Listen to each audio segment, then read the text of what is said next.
जिस तरफ हम जा रहे हैं, अगर हम इस बर्बादी को यहीं नहीं रोकेंगे, इस पर अंकुश नहीं लगाएंगे, तो हम बहुत मुश्किल में फंस जाएंगे। देखिए, 1950 के दशक में एक घोटाला हुआ था, जीप स्कैम। उसमें देश को 52 लाख रुपयों का नुकसान हुआ। उस वक्त के हिसाब से एक बड़ी रकम थी, पर फिर भी आप देखिए कि 52 लाख में कितने जीरो होते हैं। और भी कई घोटाले थे। LIC में मुंद्रा घोटाला, भारत बैंक का डालमिया घोटाला, नगरवाला स्कैम सेंट्रल बैंक में। हर साल घोटाले होते थे।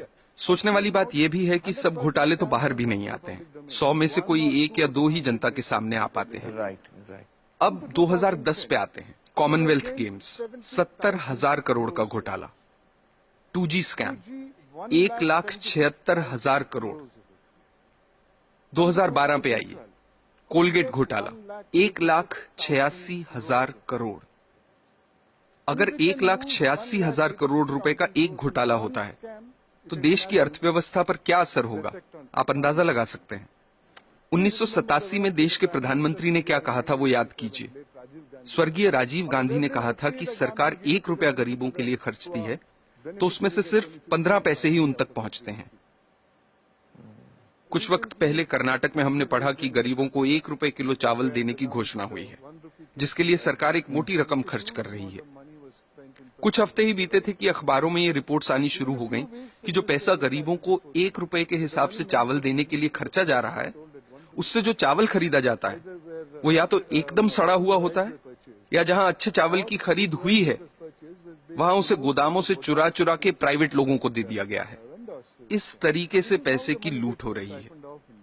कैसे बच पाएंगे हम? सर, इस तरह के घोटालों का, भ्रष्टाचार का आम लोगों की जिंदगी पर कैसे असर पड़ता है? आप अपने रोजमर्रा के खर्चों को देखिए। पिछले साल के मुकाबले इस साल कितनी महंगाई है, क्योंकि जो पैसा देश के विकास के लिए रखा गया है, जिसे देश की प्रगति के लिए इस्तेमाल में लाना चाहिए, वो पैसा 85% चुरा लिया जाता है। देश के प्रधानमंत्री ने कहा था, मैं नहीं कह रहा, मेरे अंदाजे से तो अगर 1988 में 1 रुपए में 15 पैसे ही सही जगह पर पहुंचते थे, तो आज 5 रुपयों में से 15 पैसे पहुंचेंगे। ये हो रही है हमारी तरक्की। हम लोग, आप हेल्थ केयर को लीजिए। सरकारी अस्पतालों को काफी नजदीक से मैंने देखा है कि वहां क्या हो रहा है। मैं आपको एक मिसाल देता हूं। 2010 में एक गांव की महिला डिलीवरी के लिए सरकारी अस्पताल आई। उससे पैसे मांगे गए, उसके पास पैसे नहीं थे। अस्पताल ने साफ इनकार कर दिया। महिला के साथ जो व्यक्ति था, वो पैसों का इंतजाम करने गांव भागा। फिर अस्पताल वालों ने महिला को कहा कि यहां मत बैठो, बाहर जाओ। वो बेचारी उस हालत में सड़क पार करके बाहर बस स्टॉप पर जाकर बैठ गई। जब तक पैसों का इंतजाम होता, बाहर उसी बस स्टॉप पर उसकी डिलीवरी हुई। ये किस तरह के समाज में जी रहे हैं हम?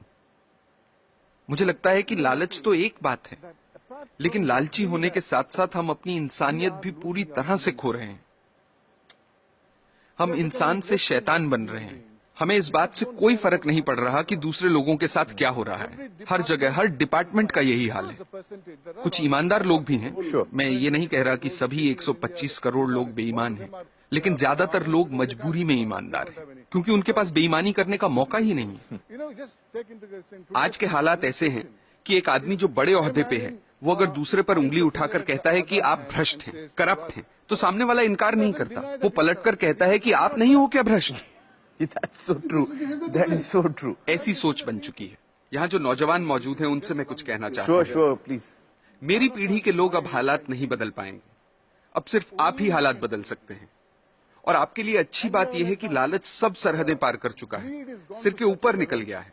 अब और ऊपर जाने की जगह ही नहीं बची। आपके पास मौका है उसे नीचे लाने का। ये काम आपको जरूर करना है, मेरी खातिर नहीं, अपनी खातिर, अपने बच्चों की खातिर।